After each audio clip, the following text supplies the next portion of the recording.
Have you ever found yourself feeling that nothing you do is ever quite good enough? Maybe it feels like there's this critical voice in the background constantly pointing out every small misstep, every tiny flaw. Well, if this strikes a chord, then today's conversation is especially for you. We're going to be peeling back the layers on a topic that many shy away from. And it's about how the need for things to be perfect can often be a hidden symptom of having experienced narcissistic abuse. We're diving deep here. There are 3 truths I'm going to share as we get into real life stories and shed light on those sneaky shadows of self-doubt and criticism that might just be rooted in a place you'd least expect. So let's get going on this journey to unmask the truth behind perfectionism and reclaim the narrative of our own worthiness. Well, I'm Michael Haggstrom, doctor in counselling and founder of SmartEmpath.com. I've spent over 3 decades in the counseling profession, and it is my mission to help people thrive beyond toxicity, whatever form it takes, but especially beyond the narcissistic kinds. And for this episode, I've created a free checklist of the 8 signs that your perfectionism may actually be the result of narcissistic abuse. You can go ahead and grab it at smartempath.com/perfect, smartempath.com/perfect, Perfect. And don't worry if you can't grab it right now. You can always get it later on. So our first truth is that perfectionism and narcissistic abuse can go hand in hand. Well, let's break it down. Let's define our terms. What is perfectionism? It's that voice in your head that says, unless it's just right, it's not good enough.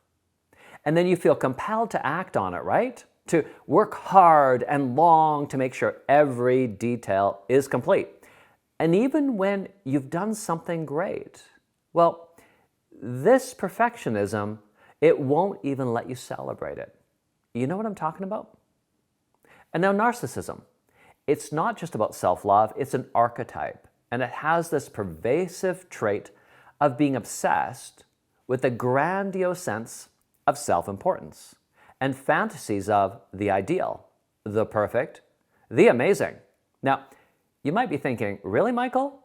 How do these 2 connect? Narcissism, perfectionism. Well, perfectionism, when it originates from narcissistic abuse, it isn't just about high standards. It's about living in the shadows of someone else's unrealistic expectations. It's about feeling never good enough, no matter how hard you try.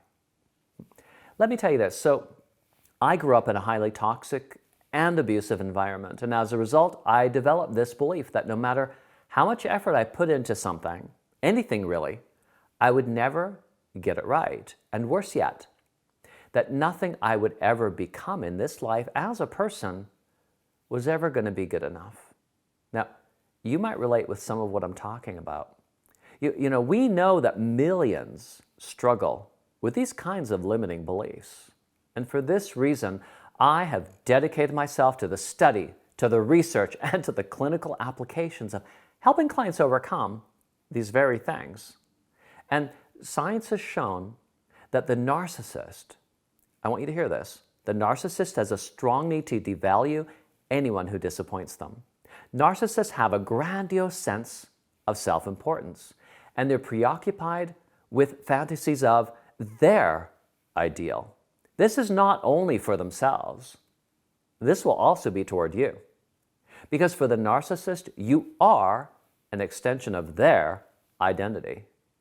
The narcissistic parent expects you to be their ideal child. The narcissistic partner wants you to live up to their notion of perfect. Right down to the way you dress, you look, the way you perform and complete tasks, the way you clean the house, the way you talk and walk and go about your daily life, even the friends you hang out with. And the narcissist will either feel proud of you or ashamed, and they will let you know. They won't hold back. They'll make you feel that you are either acceptable or a disappointment. And if you show any pushback, they're going to rebuke you with something like, well, I'm only trying to help. You ever heard that one? Now, if you have your worksheet in front of you, the free download that I mentioned from smartempath.com /perfect, I want you to go ahead and check off any of the 8 signs that just may reveal that your perfectionism could actually come from narcissistic abuse. Now, how many did you check off? 2? 5? All 8 of them? Well, then this now is going to bring me to the second truth, that narcissistic abuse can live with you long after you've left that relationship. I want to tell you about Emily. Now, it shocked Emily to learn what I'm telling you right now about perfectionism. You see, she had no idea that her perfectionism was the result of narcissistic abuse. And this described her ex-husband so well. You see, Emily was a very empathic and deeply feeling person. She just wanted her husband to be happy. She really wanted to please him. But the more she did, the more she seemed to fail. And the abusive things he would say to her stung her deeply. It's like they became embedded right into her very soul. And she said this: he expected perfection. Nothing was ever good enough. He made me feel afraid to make even the slightest of mistake. Even though I left him, it's as if he's standing right behind me, just waiting for me to mess up so he can point it out. Some of you relate. You work so hard to avoid mistakes or criticism, and this leaves you always tense, your mind busy, and if you have talent, you may excel at the things you take on. You might even see this as a positive in your life. But there's a difference between doing things with excellence and believing that everything has to be perfect. The latter can be the result of narcissistic abuse, where you are made to feel that unless you're just right, well, then you must then be defective. This is also how a child will feel when they have a narcissistic parent who raises them. And if we as parents, and you need to know this, I've raised 4 children myself, so I know it's a tough job, right? It's really tough. But if we as parents, if we employ narcissistic behaviors of coercive control or shaming our children in a way that makes them feel not good enough, we may actually be hardwiring their brains and even their nervous systems either toward 2 things, towards perfectionism, or the very opposite, where they give up excellence altogether, where they just get by. Because somewhere they've come to believe, why bother? No matter what I do, it'll never be good enough, so I might just as well go through life doing the bare minimum. The third truth is this: narcissism is tricky, trickier than you think, and there are so many variations of narcissism that I want to tell you about. I want to give you one example that is actually very common. And just so you know, when I talk about a narcissist in the way that I'm doing here today, I'm actually referring to the archetypal traits that anyone can take on and embody if they become practiced enough in being overly self-absorbed. So let me tell you about the self-absorbed, neglecting narcissist. Now, this is different from the one who love bombs you. You know, the one who makes you feel so cared about. In fact, this kind will often fail to pay enough attention to you.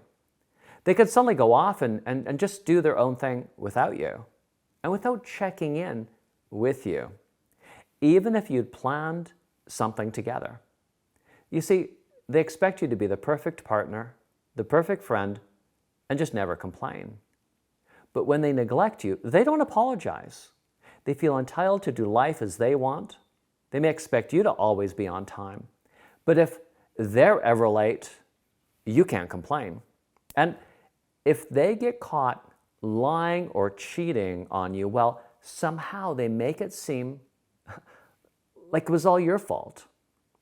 The narcissist's idea of the perfect companion is one who is submissive and compliant to their wishes, always available to meet their needs, but never complaining. And when they completely ignore you, they are not at all interested in owning it. In fact, they may even say that you're the controlling one, that you don't appreciate them the way you should. Their goal is to make you feel guilty and small. Take your power away so they can keep doing life as they want, with no accountability, true to the entitled, pathological, self-centered nature of a narcissist. And if you give in to this, you will be enabling their behavior. Now, can you relate to anything I've shared here today? The fear of making mistakes, the constant tension, the persistent voice in the background saying, you're not good enough unless. It's a heavy burden to bear, isn't it? But recognizing it, talking about it, is where healing begins. It's understanding that perfectionism, this relentless and exhausting pursuit, can be a lingering echo of narcissistic abuse. The narcissistic parent, partner, or friend sees you as an extension of their identity. You either make them proud or you're a disappointment. Know this. Life is too short for any of us to keep giving our power away to people who don't have our best interests at heart. And on your worksheet, there's a space for you to write down just one takeaway from today's training. Please take a few minutes, or a few moments even, just to complete this. You see, you matter, and discovering how to triumph beyond narcissistic abuse can be one of the most freeing experiences that you're ever going to have. Now, as we wrap up today's conversation, remember, this is a journey of recognition, of reclaiming your narrative from the pressures of perfectionism and the shadows of narcissistic abuse. It's about learning to be truly yourself, imperfections and all. And if you want any other free resources, you can also check out smartempath.com/resources. Okay, well, I'm Dr. Michael Haggstrom, wishing you love and peace. Stay strong and take care.